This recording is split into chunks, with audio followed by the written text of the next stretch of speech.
నమస్కారం. జీసీఆర్జేవై వార్తావానికి స్వాగతం. ముఖ్యమైన వార్తలు మీ ముందుకు తీసుకువచ్చింది ఎం హరిత, బిఏ సోషల్ వర్క్. ముందుగా కళాశాల వార్తలు. ప్రభుత్వ ఆర్ట్స్ కళాశాల రాజనీతి శాస్త్ర విభాగం ఆధ్వర్యంలో గురువారం రంగంపేట ఎస్వీఎస్ఎం జడ్పీ ఉన్నత పాఠశాల విద్యార్థులకు పార్లమెంటరీ వ్యవహారాలపై అవగాహన కల్పించారు. ప్రశ్నోత్తరాలు ఎలా నిర్వహిస్తారు, 0 అవర్లో ప్రశ్నలు ఎలా వేస్తారు, ఫైనాన్స్ బిల్లు ఎలా పెడతారు తదితర విషయాలను తెలియజేశారు. రాజనీతి శాస్త్ర అధ్యాపకులు డాక్టర్ బాబ్జీ పోతురాజు గారు మరియు సయ్యద్ ఫరా గారు అధ్యక్షత వహించడం జరిగింది. అదేవిధంగా ప్రభుత్వ ఆర్ట్స్ కళాశాలకు చెందిన ఎన్సీసీ క్యాడెట్లు జాతీయ స్థాయిలో అత్యుత్తమ ప్రతిభ కనపరిచారు. Candidate K Sirisha all India Thal Sainik camp 2025లో పాల్గొని టెంట్ పిచింగ్ లో స్వర్ణ పథకం గెలుచుకుంది. అలాగే అప్సకిల్ ట్రైనింగ్ లోను ప్రతిభ చూపించింది. మరో క్యాండిడేట్ సిహెచ్ వీర Suryadevi judging distance field signal లోను విశేష ప్రతిభ ప్రదర్శించింది. డాక్టర్ రామచంద్ర ఆర్కే గారు ఈ సందర్భంగా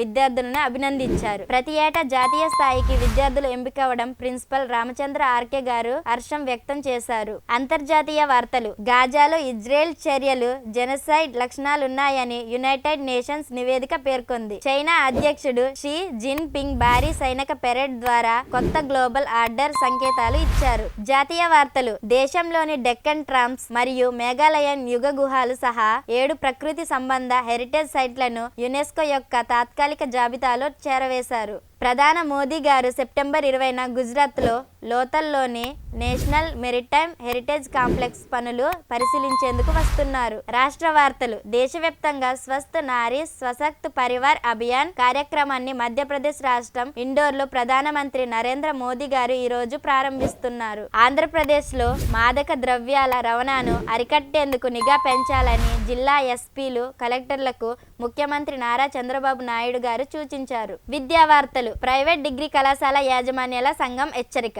రాష్ట్రంలో ప్రైవేట్ డిగ్రీ కాలేజీలు ఆరోగ్యంగా నిర్వహించడానికి అవసరమైన ట్యూషన్ ఫీజులు ప్రభుత్వించాల్సిన వాయిదాను వెంటనే జారీ చేయాలని యాజమాన్యాలు డిమాండ్ చేస్తున్నాయి. లేకపోతే సెప్టెంబర్ 22 నుండి అన్ని ప్రైవేట్ డిగ్రీ కాలేజీలు మూసివేస్తామని హెచ్చరించారు. ఏపీ ఓఎండీసీ ఫేజ్ 1 సీట్ల కేటాయింపు ఫలితాలు విడుదల. చివరిగా వాతావరణం. ఆకాశం మేఘావృతంగా ఉండే అవకాశం. కొన్ని చోట్ల తేలికపాటి వర్షం కురిసే అవకాశం ఉంది. గరిష్ట ఉష్ణోగ్రత 34 డిగ్రీ సెంటీగ్రేడ్, గరిష్ట ఉష్ణోగ్రత 28 డిగ్రీ సెంటీగ్రేడ్. ఇవి ఈరోజు ముఖ్యాంశాలు. తిరిగి రేపు కలుద్దాం. ధన్యవాదములు.